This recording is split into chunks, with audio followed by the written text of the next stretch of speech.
Following her divorce from a wealthy husband and subsequent job loss, a doctor and her daughter moved to the wilderness for an inheritance. However, upon arriving at the designated stop, doubts immediately arose. "Mom, is this our stop? Where's the village? Why can't we see any houses?" Sandra asked in surprise. Jessica, grateful for the bus driver's help unloading their suitcases, reassured her daughter. "Yes, this is our village. Don't doubt it for a second. I've been on this route for years," the driver explained. Jessica sighed in relief, placing their belongings on the weathered asphalt.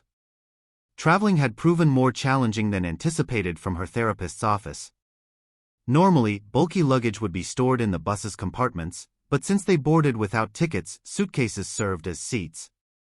Exhausted and demoralized after a bitter divorce and sudden job loss, Jessica had spent the journey awake, guarding Sandra's sleep. Each bump and pothole forced her to cling to their makeshift seats. As the bus door slammed shut and it departed with a puff of exhaust, Jessica suggested, "Shall we go slowly?" Sandra agreed nervously, "Yes, Mom, let's go. What if it gets dark? I'm scared of wolves." Apprehensively looking around, the little girl, who just months ago had finished second grade but reasoned like an adult, voiced her concerns. Jessica smiled and replied in her usual playful manner, "Don't worry, sunshine. There might be wolves around, but we still have a long way to go before we reach the forest. So don't think about that. Everything will be fine, I promise." Joyful sparks appeared in Sandra's eyes. "Really? Well, let's go then. Do you know if our house will be big or not?" Jessica shrugged uncertainly. "Yo, if only I knew. I got this inheritance by pure chance." One good patient made an effort. Taking the suitcases in both hands, Jessica walked along the dirt road indicated by the driver, kicking up a cloud of dust with her small feet. Since the village sat on an elevation, they had to walk uphill the entire time. After a couple of 100 meters, Jessica finally gasped for breath and set the suitcases down. I definitely don't have enough strength for this," she thought, barely able to stand under such a burden. "Mom, are you tired? Maybe I can carry them," Sandra asked with concern. Jessica smiled at her daughter. "Where would you carry them? They weigh more than you." Suddenly, Jessica heard a strange noise behind her. Was it a motorcycle? No, it didn't sound like one. The noise was much louder and had a distinct rumble. The car? "Oh my goodness, it's cars," Jessica's mind raced. Her surprise was palpable when she turned around and saw the distinctive vehicle, a taxi. "Does someone still call a taxi to such a remote place?" she whispered. "Mom, maybe the car is coming for us," Sandra asked hopefully. "No, who would send a taxi for us out here?" Jessica replied. Meanwhile, the car approached in a cloud of dust, catching up with the weary travelers. The taxi driver stopped after driving a few meters. Opening the passenger door, he offered, "I can give you a ride if you need. Hop in and I'll load the suitcases." Jessica exchanged a questioning glance with Sandra but decided to accept the offer. She took the front seat, seating her daughter in the back, and closed the door. The tall driver quickly handled their suitcases, stowing them in the trunk. "Well, shall we go?" he said, starting the engine. "I'm Jessica and this is my daughter, Sandra," the passenger replied shyly. The taxi driver nodded, and his conspicuous yellow car roared to life, heading towards the village. To pass the time on the journey, Jessica cautiously asked, "You're probably on a call, right?" The driver smiled. "Yeah, delivering medicine to the field hospital. They've set up a medical station in a house near the village, and they hired me as a courier to pick up drugs from the pharmacy warehouse. Much more convenient this way, especially since I've done this route several times." A field hospital? That's serious. I wouldn't have thought a village like this would have its own medical staff, Jessica remarked respectfully. Well, with no other medical facilities for miles around and the district clinic quite a trek away, having your own transportation is necessary. But a small problem has cropped up. The doctor there, Arthur Gardner, has been working there for years, but he fell ill. There's no one else to see patients, the taxi driver replied, keeping his eyes on the road. Jessica nodded sympathetically and looked out the window. Along both sides of the road stretched vast yellow fields and sparse patches of woodland, gradually giving way to dense forest. So, where do you need to go exactly? What's the address? The taxi driver asked again. Jessica startled, then reached into her purse and unfolded the paper folded several times. Reading aloud, all right, Central Street number 7. Do you know where that is? In surprise, the driver hit the brakes, and the car came to a sudden stop as if rooted to the spot.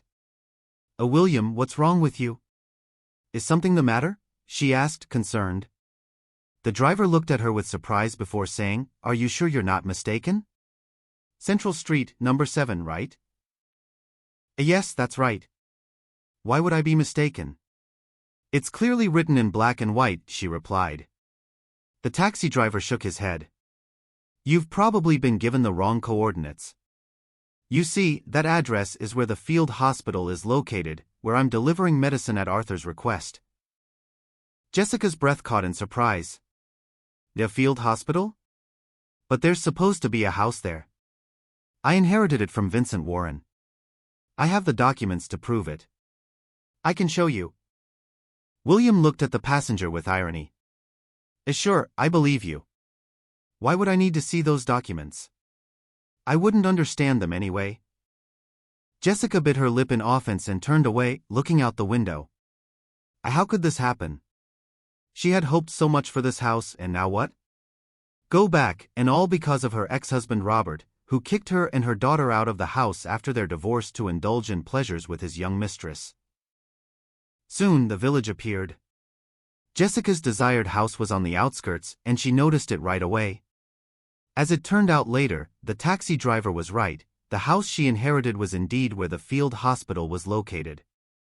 How did this happen? Could there really be a mistake in the documents? She thought sadly. Meanwhile, William stopped at the gate, which had a red cross painted on it. Mom, are we going to live in the hospital? Sandra asked cautiously. Jessica shrugged uncertainly. I don't know, Sandra. I didn't expect this at all. Placing the suitcases in front of the gate, William took out a small bundle of medicine and started knocking, calling out, Hey, anyone alive in there? Delivery here. Jessica looked around warily. It seemed like the whole village was watching her every step or movement, despite its measured and unhurried life. Dogs barked, geese honked invitingly, and pigs snorted cheerfully while rooting around in their troughs.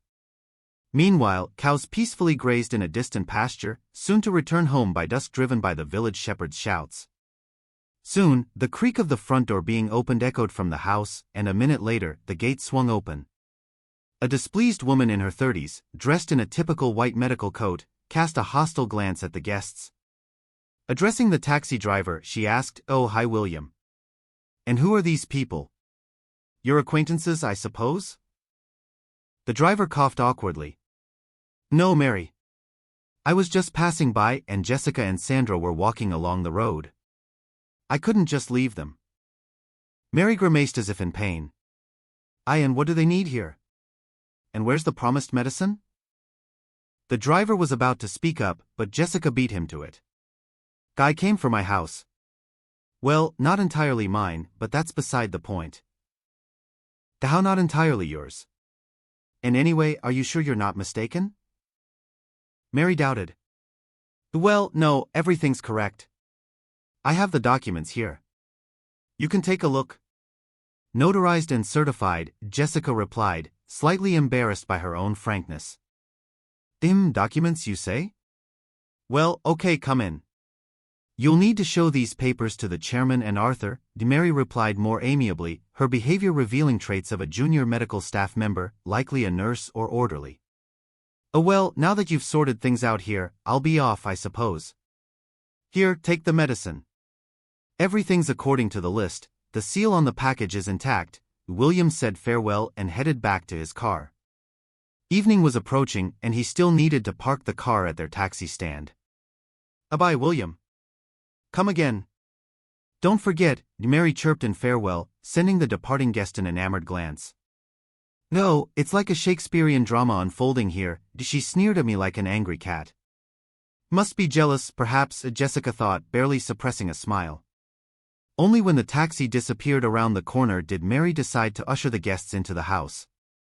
The nurse refused to help Jessica with the suitcases. Jessica smiled but refrained from approaching Mary. What was the point of escalating tensions on their first meeting?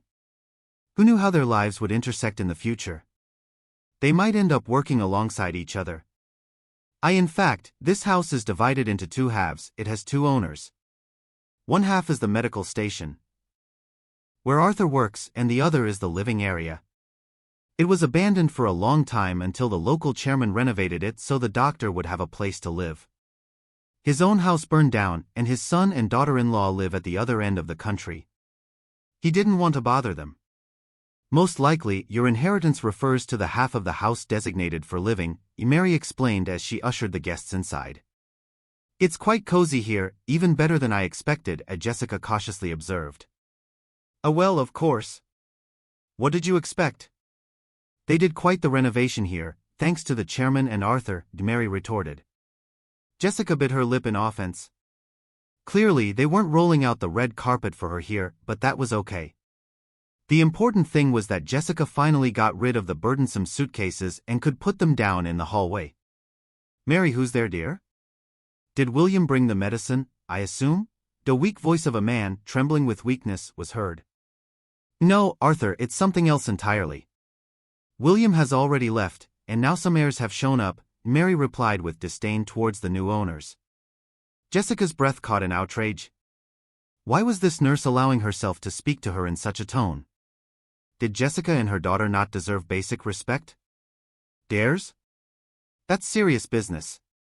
Let them in, and Mary, make some coffee, please, for me and the guests, the man replied in the same weak voice.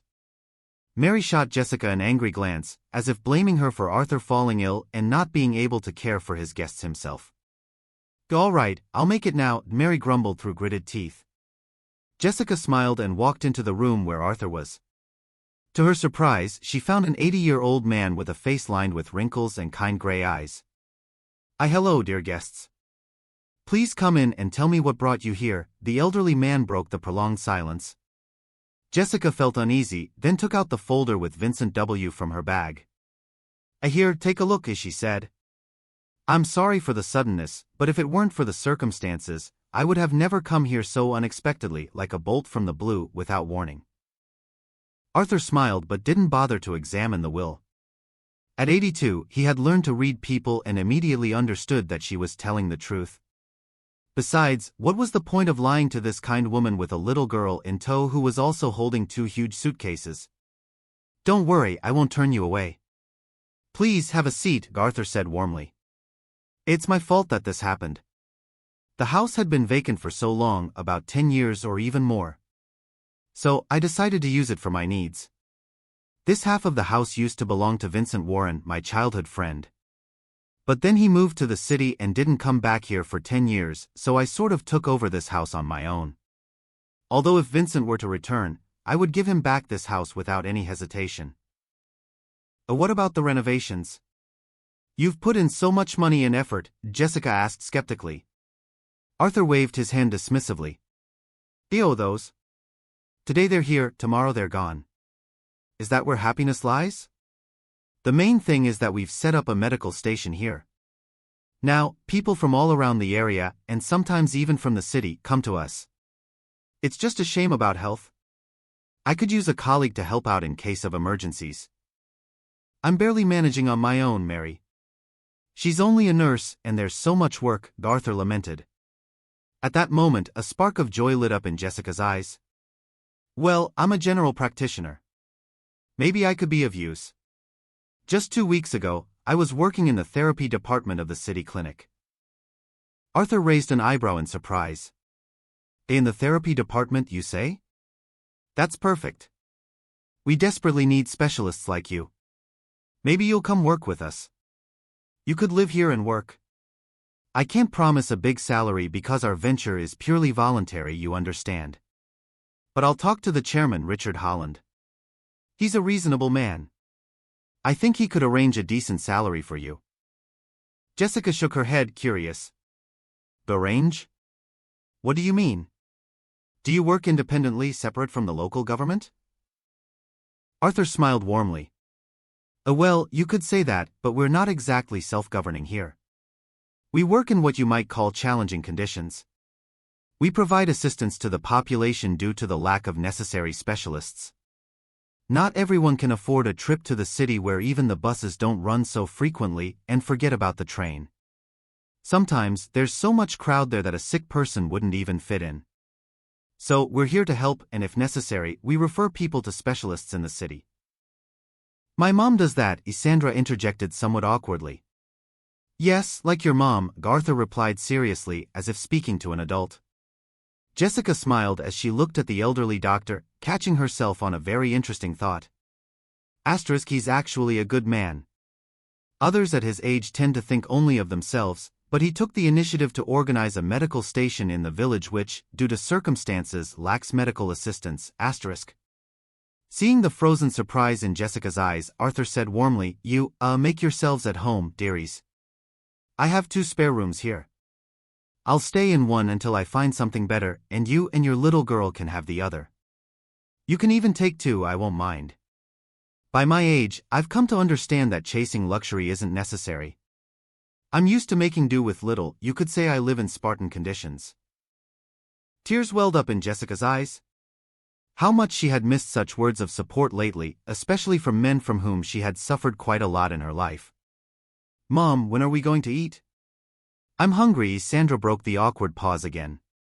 Jessica absent-mindedly shrugged, then remembered that she had packed a few sandwiches and coffee in a thermos for the journey. But since the trip had been quite eventful, they simply hadn't had time to eat. Let's all have dinner together, Jessica suggested to the elderly doctor. However, Arthur immediately waved his hands in protest. No, thank you. I've had enough coffee. I don't want to eat, I have no appetite, especially after this illness hit me. It's relentless. I used to be into diving when I was younger, diving into the water, exploring riverbeds. Back then, it was called something else, but I foolishly spent a lot of time in the water. That's how I got myself a backache, and now I only see the underwater depths on the TV screen, Arthur said with a smile. Are there any medications available now? Medicine has come a long way, ointments, injections, with Jessica. She was captivated by his charm, his family status, and his seemingly sincere affection. However, over time, cracks began to appear in their relationship. Robert's long hours at work turned into late nights out with colleagues, and soon rumors of his infidelity reached Jessica's ears again.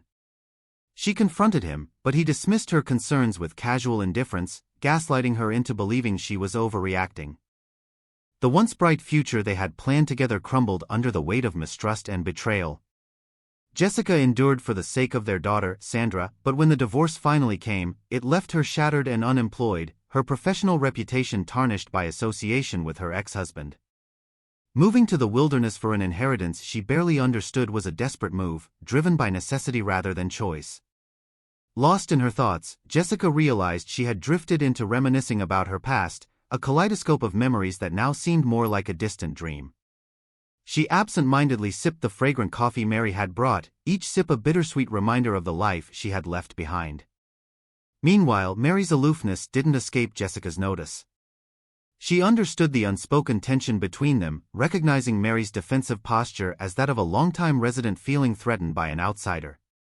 Despite the palpable atmosphere, Jessica harbored no ill will toward Mary. In fact, she empathized with the nurse's predicament, knowing firsthand how difficult it could be to find acceptance in a tight-knit community. As evening settled in, Jessica silently resolved to make the best of their new situation. She couldn't change the past or control Mary's feelings, but she could focus on building a new life for herself and Sandra in this unexpected corner of the world. For urgent meetings and assignments. Despite her intuition telling her something was off, Jessica had to deal with the situation on her own. Robert's erratic behavior only intensified after the twins were born. He became more distant, spending less time at home and neglecting both Jessica and their children.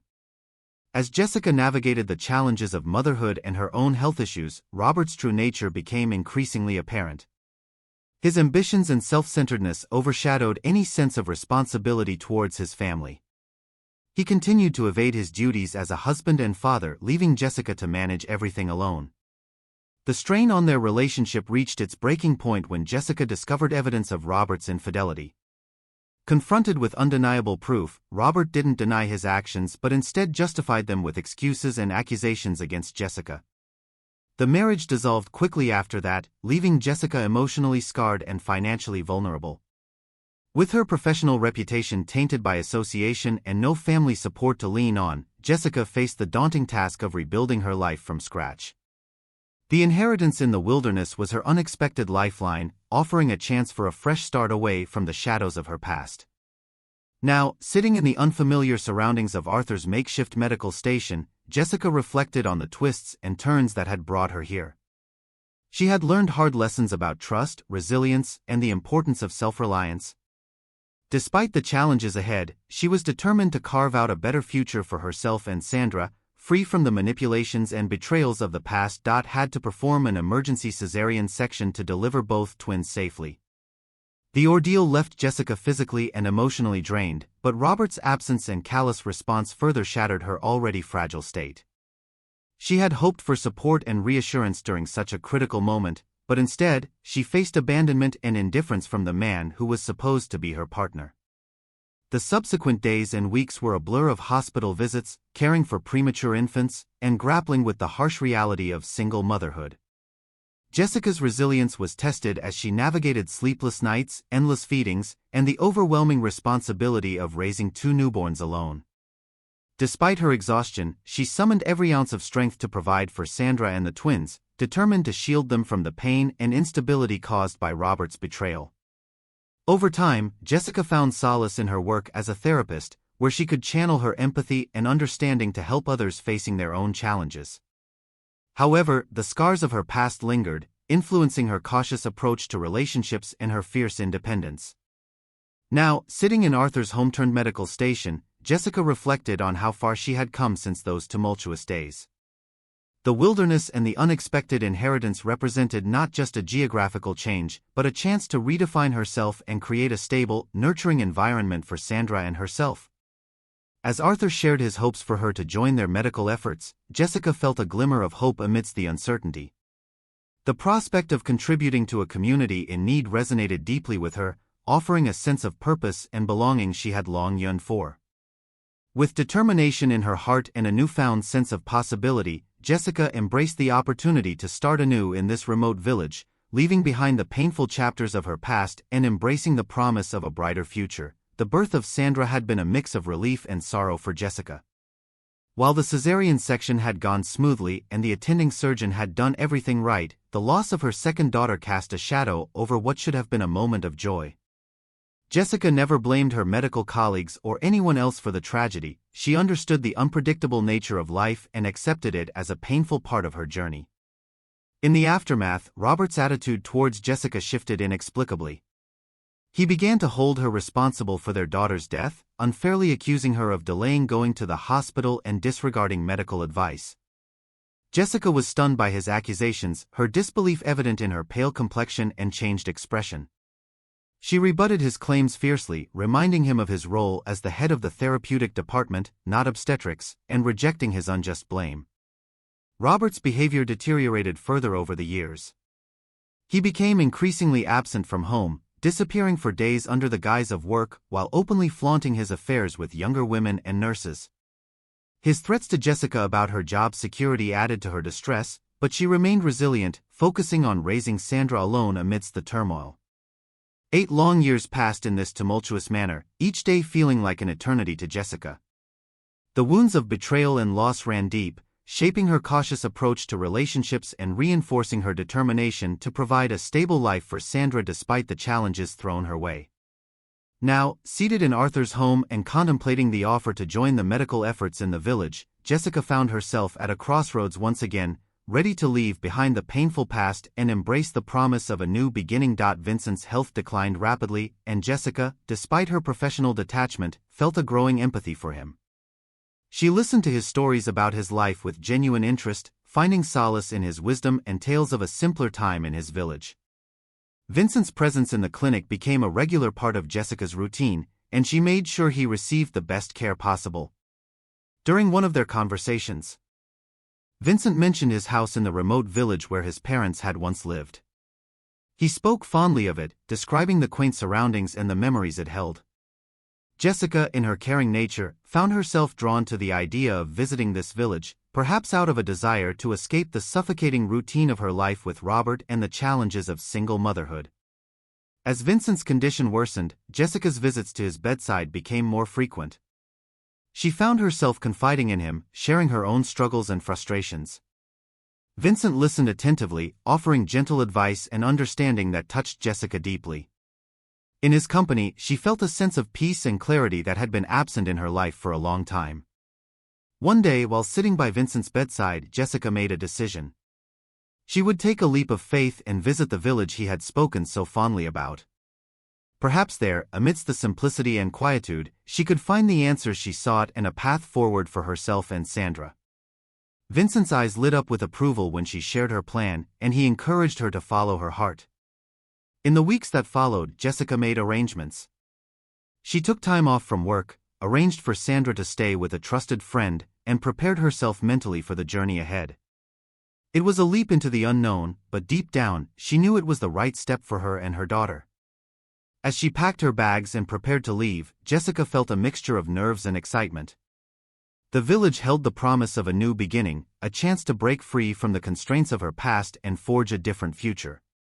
With Vincent's words of encouragement echoing in her mind, she embarked on the journey, ready to discover what lay ahead in the remote village that had captivated her imagination and offered a glimmer of hope. Vincent's words struck Jessica deeply, stirring emotions she had long suppressed. His straightforward advice pierced through her defenses, laying bare the painful truth she had been avoiding. Despite her initial doubts and fears, Vincent's sincerity and concern touched her heart in a way that no one else's had in a long time. As Jessica sat beside Vincent's bed, contemplating his words, she felt a surge of determination rising within her. She realized that staying with Robert, despite his infidelity and emotional abuse, was no longer an option. The weight of Vincent's advice settled on her shoulders, urging her to take action for her own sake and for Sandra's future.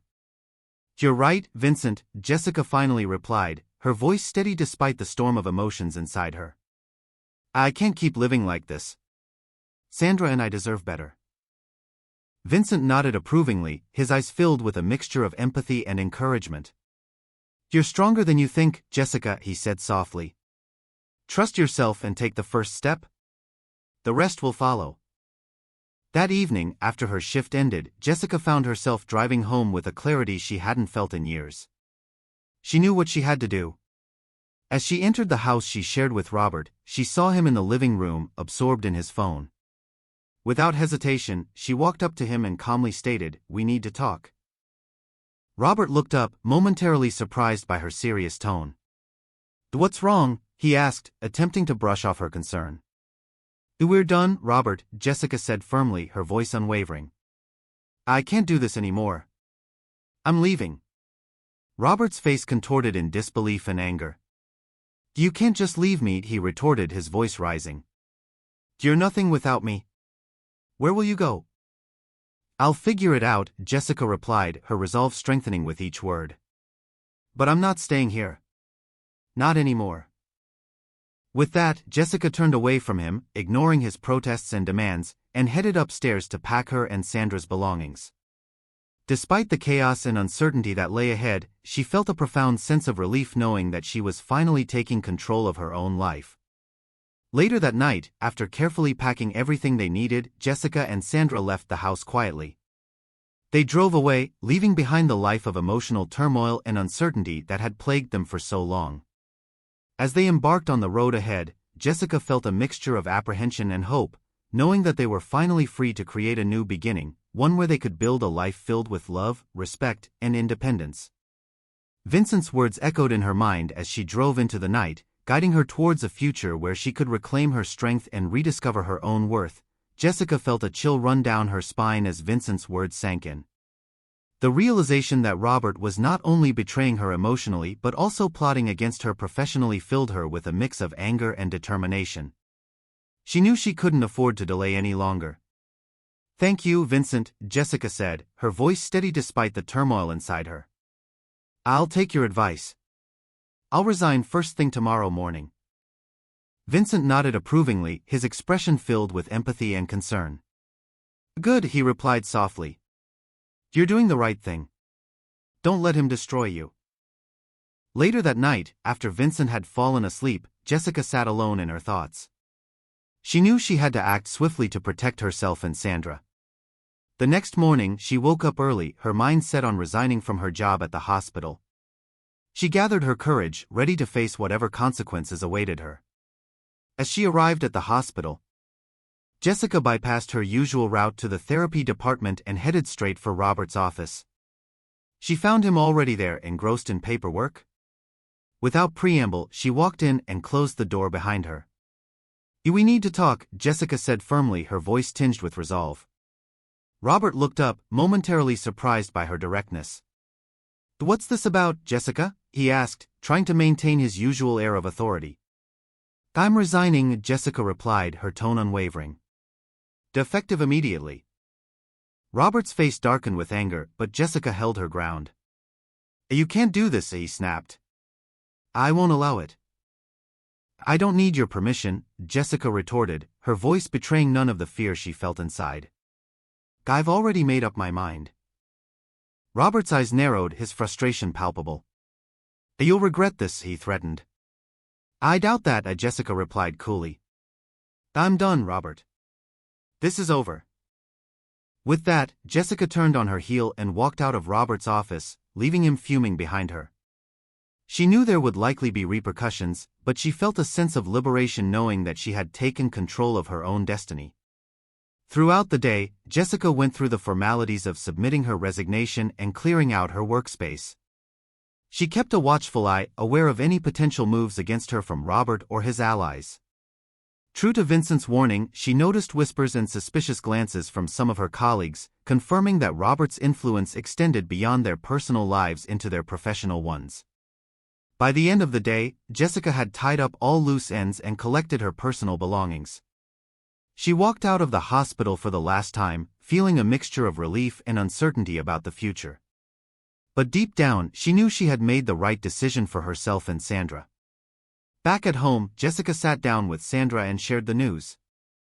We're going to start a new chapter, she told her daughter, forcing a smile despite the uncertainty ahead. Where are we going, Mom? Sandra asked, her eyes wide with curiosity. We're going to a little house in a village, Jessica replied, her voice filled with determination. It's going to be our new home. As Jessica began to pack their belongings, she thought of Vincent and the unexpected gift he had given them, a chance at a fresh start, away from the toxicity of her past life. She knew there would be challenges ahead, but she also felt a newfound sense of hope and resilience. Together, Jessica and Sandra embarked on their journey to the village, leaving behind the city and everything that had held them back. As they drove along the winding roads, Jessica couldn't help but feel grateful for the kindness of a stranger who had shown her the way to reclaiming her life and finding a place to call their own. Jessica knew she had no time to waste. With tears still staining her cheeks, she hurried home to pack whatever she could carry. The weight of Vincent's words echoed in her mind. He had warned her about Robert's intentions, and now she was facing the consequences. Sandra's future hung in the balance, and Jessica was determined not to let Robert's vindictiveness ruin it. Gathering their essentials in a few bags, Jessica made sure to include Sandra's favorite toys and books. She couldn't afford to leave anything behind that might bring comfort to her daughter during this turbulent time. Despite the chaos swirling around her, Jessica remained resolute in her decision to leave. The drive to the village was long and arduous. Jessica navigated the winding roads, her mind racing with thoughts of the uncertain future ahead. She kept reassuring herself that this was the right choice, for Sandra's sake and for her own sanity. The little house that Vincent had left them offered a glimmer of hope, a chance to start anew away from the toxicity of her past life with Robert. As they approached the village, Jessica felt a mix of anticipation and apprehension. The quaint houses and peaceful surroundings seemed like a world away from the bustling city they had left behind. Sandra, sensing her mother's tension, stayed quiet in the back seat, occasionally peeking out the window with wide eyes. Finally arriving at Vincent's house, Jessica was struck by its simple charm. It stood as a testament to Vincent's generosity and faith in her. She unlocked the door and stepped inside, feeling a wave of relief wash over her. The house was small but cozy, with a fireplace, a kitchen, and 2 bedrooms, one for Jessica and one for Sandra. Over the next few days, Jessica settled into their new home. She found a local school where Sandra could continue her education, and she started exploring opportunities for herself. The village welcomed them warmly, and Jessica soon found herself connecting with neighbors who offered their support and friendship. Despite the challenges of starting over, Jessica felt a sense of freedom she hadn't experienced in years. Away from Robert's control and manipulation, she began to rediscover herself and her strengths. She spent quality time with Sandra, nurturing their bond and creating new memories in their peaceful surroundings. Months passed, and Jessica found work at a nearby clinic, offering her skills as a general practitioner. The work was fulfilling, and she felt a sense of purpose in helping the villagers with their medical needs. Sandra flourished in the village school, making friends and embracing their new life together. As time went on, Jessica occasionally thought of Vincent with gratitude and sadness. His unexpected gift had changed their lives in ways she couldn't have imagined. She often visited his grave in the village cemetery, silently thanking him for believing in her and giving them a chance at a fresh start. With each passing day, Jessica grew stronger and more confident in her ability to navigate life on her own terms. She knew there would still be challenges ahead, but she faced them with resilience and determination. Sandra, too, adapted remarkably well, thriving in their new community and blossoming under her mother's love and care. In the quiet moments of reflection, Jessica knew that leaving Robert and embracing Vincent's gift had been the best decision she could have made. She had reclaimed her independence and found a place where she and Sandra could truly call home, a place filled with hope, healing, and the promise of a brighter future. Realizing she would need to start her life anew, she was uncertain whether her story would be written on an unblemished, crystal-clear page or resemble the dictation of a mediocre student. Problems, especially with finding work, were likely. After all, who needs a therapist in the wilderness? Meanwhile, thanks to his connections in court, Robert finalized the divorce in a matter of days, avoiding the mandatory waiting period. In doing so, Jessica made a serious mistake by refusing alimony from her despised husband, a decision she later regretted multiple times. Now, as she sipped her fragrant coffee, she found herself thinking once again that the initial period in the village would be very difficult for her. "So, Jessica, what have you decided? Will you assist me, or rather, will you be the one seeing patients while I assist you?" "I hardly have any strength left," said Arthur. "Thank you, Vincent, for sending such a person to our village." "May he rest in peace," he added. Jessica pondered. On one hand, she had accommodation and a job. On the other hand, she realized that living in half of a house with her child would not be entirely comfortable. Yet, what good had it done living in the huge mansion of Robert's parents all this time, which they had given to their son? For his wedding, what did it lead to? Jessica would never step through that door again and would live her own life. Yes, Arthur, I agree. Just give me some time to adapt and learn about your medical station," she said cautiously. "Of course, dear, I understand. Everything was probably different for you in the city with more advanced equipment and a more equipped office. Here, it's minimalistic as you can see. We're hoping for sponsors, maybe some Pat will help, but what kind of sponsors can villagers be? Well, they might bring milk or a dozen eggs, but it's still support for us. And we'll bring so much help to people," Arthur smiled, his pleasant voice setting a kind and positive tone. Just as the nurse took an instant dislike to Jessica at first sight, initially Jessica mistakenly believed that Mary's jealousy extended not only to taxi driver William but also to the elderly doctor. However, it wasn't jealousy in the literal sense. More likely, Mary simply wanted to be first in everything, and Jessica's appearance on the scene threatened her status as the leading figure in rural medicine. Of course, the nurse always deferred to the experienced physician because Jessica had a diploma and extensive medical knowledge. Certainly, Jessica could only perform minor procedures independently, such as injections for drips, blood pressure measurement, or blood sugar tests, but overall Mary couldn't compare to the general practitioner. She envied Jessica and saw her as a rival, an intruder trying to assert herself at someone else's expense. A week passed when Arthur began to feel slightly better and started seeing patients at the medical station. Jessica quickly immersed herself in work and became his right hand in a matter of days, continuously thanking the late Vincent. She worked for the common good, helping everyone in the village, from small to large.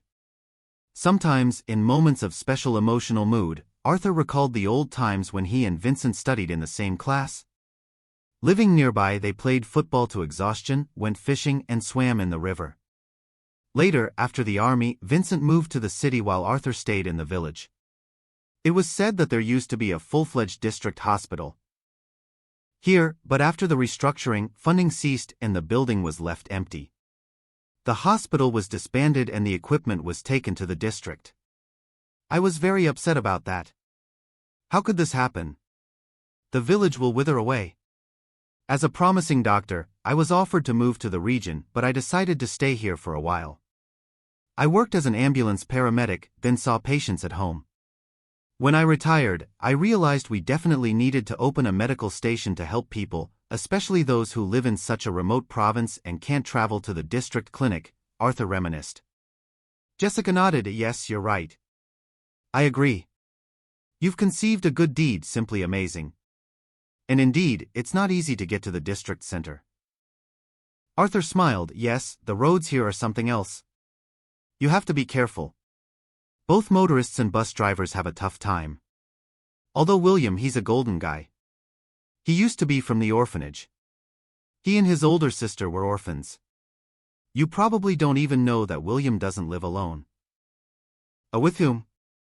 He's married, I suppose? Jessica asked casually. Well, no, Jessica. Our William is raising his nephew, the son of his deceased sister. She and her husband died in a car accident, and the boy was facing foster care. So William took him under his wing. Now, Calvin Garrett goes to kindergarten, and William works as a taxi driver in his spare time. But when their shifts don't align, he has to hire a nanny. You know, it costs money, and not a small amount. So I try to help however I can. I throw him some odd jobs and arrange courier work for him, Arthur replied frankly. Jessica was shocked by the elderly doctor's story. She had always thought that William was just an ordinary taxi driver making ends meet, but now she saw him in a completely different light.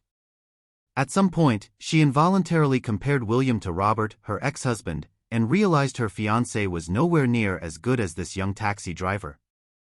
Once, in a candid and heartfelt conversation with Arthur, Jessica learned that a year ago, Mary had been in a relationship with William but left him after he decided to take guardianship of his nephew.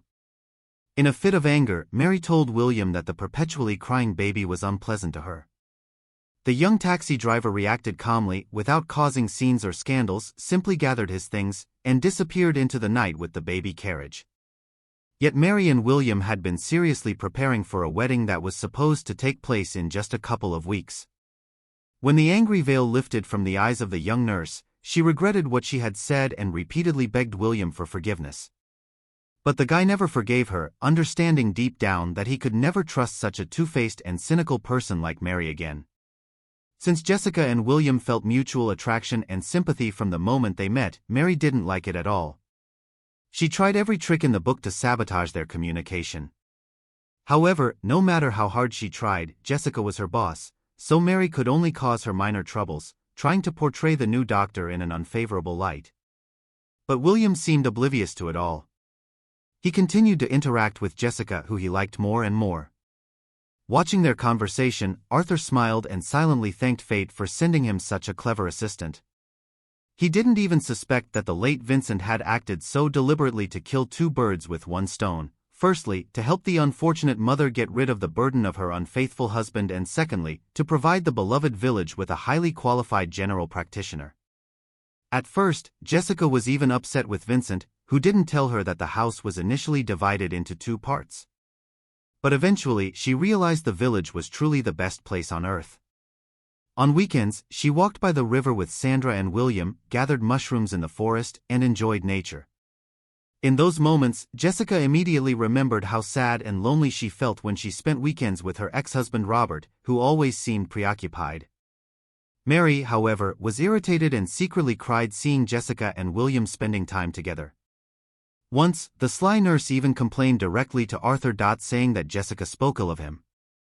However, the elderly doctor immediately understood that Mary wanted to drive a wedge between him and his colleague. Mary, I don't believe a word you say. You'll have to forgive me, but jealousy and envy aren't the best qualities.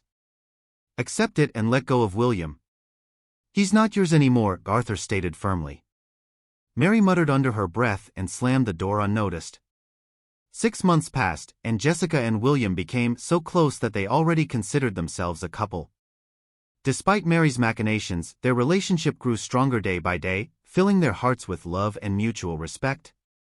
One day, in utter despair, Mary tossed a lipstick into William's car, knowing full well that Jessica didn't use cosmetics.